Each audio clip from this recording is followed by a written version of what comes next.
My best friend uninvited my wife after we bought our flights. Reddit stories. You're on Red Couch. Welcome to the sofa. Hit the subscribe button, drop an upvote, and let's get into it.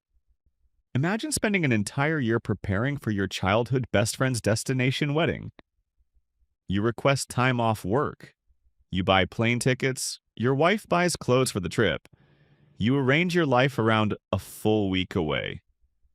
And then, just 6 weeks before the wedding, your best friend calls and says, actually, there isn't enough room for your wife.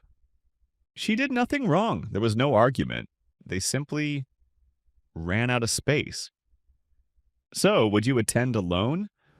Or would you say, if my wife isn't invited, neither am I? That is exactly what happened to today's original poster. He says his childhood best friend is getting married.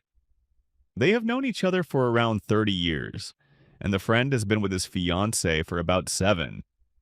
The couple planned a small destination wedding and combined the bachelor party, bachelorette party, and wedding celebrations into one week-long trip. About a year before the wedding, the original poster was invited. And this was not a vague invitation where he assumed his wife could come. He was specifically told that both he and his wife were invited. They would only have to pay for airfare. Everything else would supposedly be covered. Over the following year, there were several conversations confirming the arrangement. Both of them were attending. Both had a place. Accommodation was covered, so they requested paid time off, bought plane tickets, purchased clothes, and prepared for the trip. Then, about a month and a half before the wedding, the childhood friend delivered the news. There was no longer enough space for the original poster's wife. She had been removed from the guest list while he was still welcome to attend alone. And apparently, they were not the only guests affected.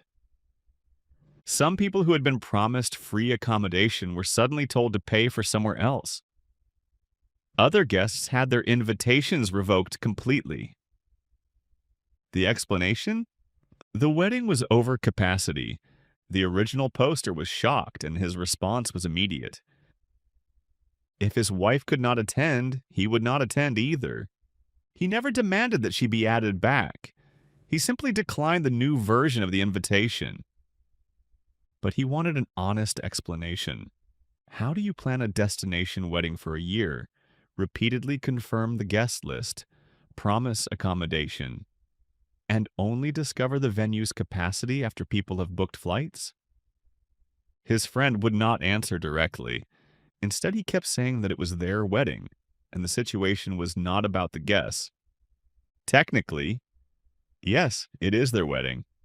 But the guests made real financial and professional commitments based on promises the couple repeated for an entire year. According to the original poster, the bride and groom refused to accept responsibility and blamed the guests for overreacting. His friend even claimed he was the only person making a big deal about his wife being uninvited. Which is strange, is because he had already admitted that several other guests were angry. The original poster worried that this could end a 30-year friendship. His wife was annoyed, but said this was ultimately his friend, not hers. Still, she admitted that if their positions were reversed, she probably would have reacted the same way. Or worse. So he asked Reddit, is he the asshole for being angry and refusing to attend? Reddit's verdict was overwhelming. Not the asshole. Many commenters focused on one simple fact. The original invitation included both husband and wife. The couple changed the conditions. The original poster was allowed to change his answer. As one commenter essentially put it, an invitation is not a court summons. You are allowed to decline. Others argued that asking someone to celebrate your marriage while disrespecting their marriage is unbelievably tacky. One sharp comment said, I refuse to celebrate the marriage of people who refuse to acknowledge mine. And honestly, that gets right to the heart of it. This was not a random +1 removed before plans were finalized. This was the wife of a lifelong friend. She had been explicitly invited, repeatedly confirmed, and had already spent money. Many commenters suspected the couple invited more people than the venue could hold, expecting most guests to decline a destination wedding. But because almost everything except airfare was covered, more people may have accepted than expected. Others believed the real problem was money. Maybe the bride and groom finally calculated the cost of a week of accommodation and realized they could not afford their promises. Nobody knew the exact reason, but almost everyone agreed that the couple handled it terribly. Several commenters said the lack of accountability was worse than the mistake itself. Planning disasters happen. Budgets change. Venues create problems. But the couple could have been honest. They could have apologized, explained what happened, and tried to help the affected guests. Instead, the friend avoided the question, hid behind "it's our wedding," and accused everyone else of overreacting. That attitude made many Redditors believe the friendship was already over. Some said the original poster was not ending it by refusing to attend. The friend had already ended it by removing his wife and refusing to apologize. Others recommended a calmer approach. Decline politely, avoid revenge, and take some distance after the wedding. Then came Reddit's favorite solution. Use the plane tickets anyway. Go to the destination with the wife. Book separate accommodation if necessary. Wear the nice clothes. Have romantic dinners. Turn the ruined wedding trip into a second honeymoon. One commenter joked that by refusing to attend, the original poster was helping solve the capacity problem. Now the couple had 2 extra spaces instead of 1. Others suggested contacting the uninvited guests and arranging a separate vacation. Someone even proposed sending a card thanking the newlyweds for the vacation recommendation and saying, with perfect emotional distance, "Hope the wedding goes okay." But a few commenters warned against turning a justified decision into childish revenge. Their advice was simple: respectfully decline, protect the marriage, and enjoy a quiet trip together if the tickets cannot be refunded. The original poster later said he was trying to get a refund through his credit card. He and his wife were able to cancel their time off and save it for another date. And he made one thing completely clear: he would absolutely not be attending the wedding.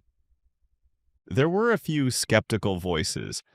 One person thought the story sounded fake because it was hard to believe anyone could promise an almost fully paid destination wedding and then suddenly discover they lacked both money and space. Another wondered whether there was missing context, especially because this was supposedly a childhood best friend. Yet the original poster did not mention being in the wedding party. But even most skeptics still judged him not the asshole based on the information given. My take? He made the right choice. The bride and groom were free to remove his wife from the list. He was equally free to refuse the invitation. And when someone expects you to celebrate their marriage while treating your spouse as disposable, choosing your spouse should not be controversial. The planning mistake was bad. The last-minute uninviting was worse. But refusing to explain, refusing to apologize, and blaming the affected guests, that is what turns a logistical disaster into a friendship-ending betrayal. So, what do you think?